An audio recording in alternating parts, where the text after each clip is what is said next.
ఊరూరికి సంబరాలే సంబరాలు పొర్రి.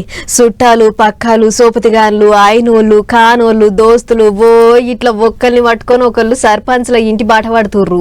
చెల్లబట్టలు కప్పి సన్మానాలు చేస్తుర్రు. ఆడా ఈడా అనేం లేదు. తెలంగాణలో ఏ సర్పంచ్ ఇంట్లో చూసినా తిరునాళ్ళ లెక్కనే ఉంది ఇప్పుడు అన్నట్టు ఇవాళ సీఎం సార్ కూడా ఆయన సొంత ఇలాకల సర్పంచ్లకు సన్మానం చేసిండట. అట్లా వేసుకొని వద్దాం పార్రి. రైట్, కొత్తగా గెలిచిన సర్పంచ్లకు ఉప సర్పంచ్లకు వార్డు మెంబర్లకు సన్మానం చేసిండు సీఎం రేవంత్ రెడ్డి సారు. ఆయన సొంత ఇలాకా కొడంగల్లులో మీటింగ్ పెట్టి నియోజకవర్గంలో గెలిచిన సర్పంచ్లను విలువ నంపుకొని మీటింగ్ పెట్టిండు అన్నట్టు. ఆ పార్టీ ఈ పార్టీ అని ఏం లేదు, అన్ని పార్టీలకించి గెలిచిన వాళ్ళను విలువ నంపుకొని చెల్లబట్టలు కప్పి సన్మానం చేసిండు. అటంక కొస్గిలో పెట్టిన మీటింగ్ లో కొత్త సర్పంచ్లకు ఈ ముచ్చట చెప్పిండు సారు.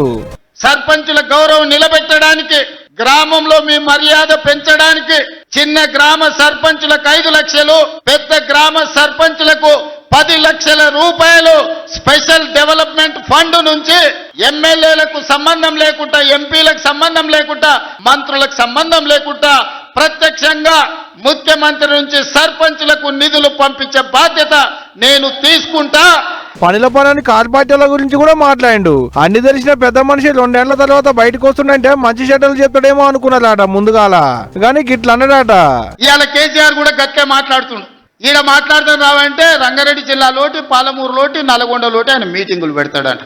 నీ సొంత చెల్లెలకే సమాధానం చెప్పలోని ఆయన నాకు సవాలు ఇసురుతున్నాడు. నేను ఏదో మార్చుకుంటుండే పోని ఆవుల పోరోడి గాలికి తిరిగేటోడి గాలికి అంతో నాకెందుకని ఇవన్నీ వేషాలు. ఇంకా పక్కలో ఒక నలికుట్లోడు ఉంటాడు, 6 అడుగులు ఉన్నా అనుకుంటాడు. ఆ తలకాయ ఎక్కడుందో నాకు తెలియదు. కేసీఆర్ వచ్చి గర్జించిందంట, గర్జనకు నేను పోయి లోపల దాచుకున్నంట.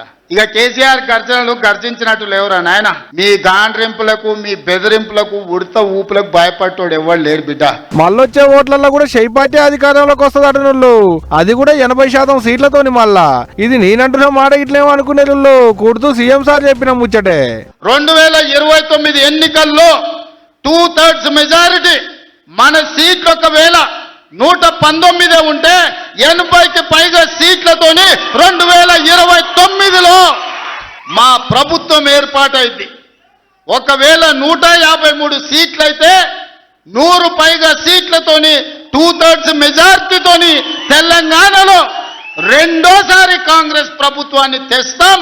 ఇది మా సవాల్. గిట్ట ఓ రోజు కాల్ పార్టీలను, కాల్ పార్టీ లీడర్లను సాపించుకుంటూనే ఇంకో రోజు వాళ్ళ పార్టీని ఎట్టెట్ట ఎలుగులో చేస్తాడో, ముంగడ పబ్లిక్ కు ఏమేం చేస్తాడో చెప్పుకొచ్చిండు సీఎం సారు. మరి చూడాలి దీని మీద కాల్ పార్టీ వాళ్ళు ఏమన్నా మాట్లాడతారో లేదో అనేటిదిగా రేపు.